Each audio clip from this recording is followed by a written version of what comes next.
जब हम स्पंदन की बात करते हैं, वाइब्रेशन की बात करते हैं, तो एक व्यक्ति अपने जीवन की जब शुरुआत करता है तो किससे करता है? एक नाम से करता है। और फिर कुछ लोग बोलते हैं कि नाम में क्या रखा? नाम ही में सब कुछ है, क्योंकि तुम तो एक दिन मिट्टी में मिल जाओगे, नाम ही है जो पीछे छूट जाता है। तो यूं तो कभी मत बोलना कि नाम में क्या रखा। यूं से ही स्टार्ट करूंगी। पहले तो थैंक यू मुझे आने देने के लिए। उसके बाद मतलब कोई भी एजुकेशन कभी भी कंपेरेबल नहीं होती है, बट यहाँ आके ऐसा लगा जैसे मैं किसी और को तो बाद में हेल्प करूँगी, पहले मैं अपनी हेल्प करूँगी। और मुझे काफ़ी सपोर्ट मिला। The only thing I loved about the whole journey कि आप बहुत एंगेजिंग हो, विच इज़ वेरी अप्रिशिएटेबल।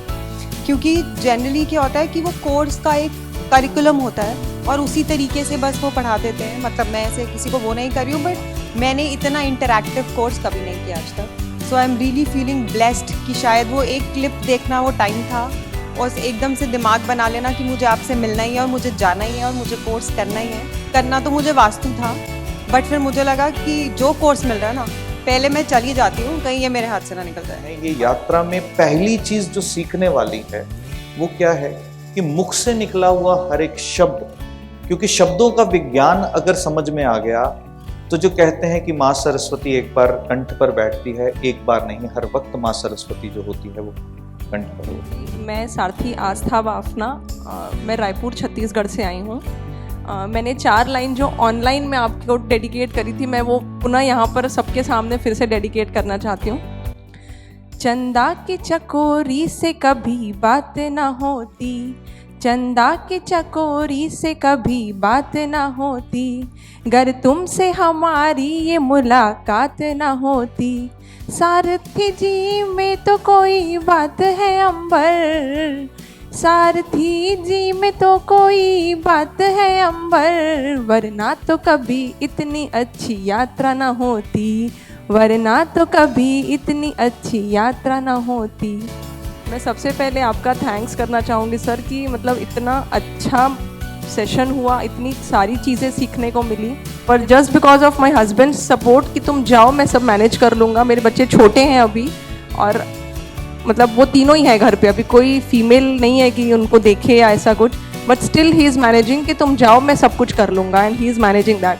तो मैं अपने हस्बैंड को भी बहुत बहुत बड़ा थैंक यू बोलूँगी कि मेरे हस्बैंड के सपोर्ट से मैं यहाँ तक आई हूँ, और इन्होंने मतलब अभी से मुझे बोल दिया है कि तुम्हें एस्ट्रोलॉजी भी करना है, एस्ट्रोलॉजी के बाद आगे भी करना है, इसलिए प्रिपेयर्ड हो जाओ कि इसमें अब आगे बढ़ना है तुमको। हम जब नाद की बात करते हैं, जब हम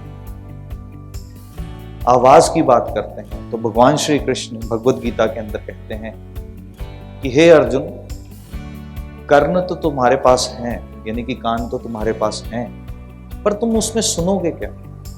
मुख तो तुम्हारे पास है, पर तुम उससे बोलोगे क्या? वो मायने रखता है।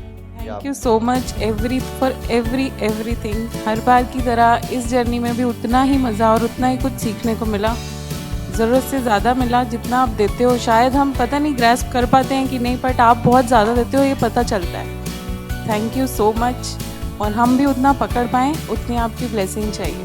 क्योंकि अर्जुन जिस वक्त मजबूर हो गए थे ये सोचने में कि भगवान एक तरफ आप कह रहे हो कि ज्ञान योग सबसे ऊपर है, तो मुझे क्यों कर्म के अंदर डाल रहे हो और मुझे क्यों ही अपने परिवारजनों को लहूलुहान करने के लिए बोल रहे हो? तो भगवान उस वक्त कहते हैं कि कर्म तो तुम कर रहे हो, हर क्षण में तुम कुछ नहीं करने का भी प्रयत्न करते हो, तब भी तुम कर्म करते हो। सांस तो लोगे ही ना, तो कर्ण है तो सुनेंगे ही, हर वक्त एक ध्वनि सुनेगी ही। जिभा दी है परमपिता परमात्मा ने, तो कुछ बोलोगे ही। तुम इससे सुनते क्या हो और इससे बोलते क्या हो? सारा जगत बस इसी के बीच में घटित होता है, और सारा जगत इसी के बीच में घटित होता है। नमस्कार सारथी जी, मैं क्या ही बोलूं, मतलब इतना सब कुछ नया जानने को मिला कि न्यूमरोलॉजी की फील्ड में एक नया वर्टिकल छूने को मिला कि मेरे पास कोई वर्ड्स नहीं है।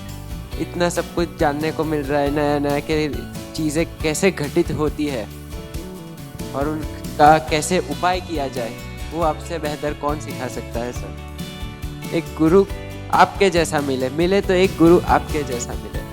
जो तुम्हें चाहिए, जैसा अस्तित्व तुम अपना चाहते हो, वैसे से उच्चारण, वैसे से ध्वनियां, वैसे से स्पंदन तुमने क्रिएट करना है, क्योंकि इसके अलावा और कोई चारा नहीं।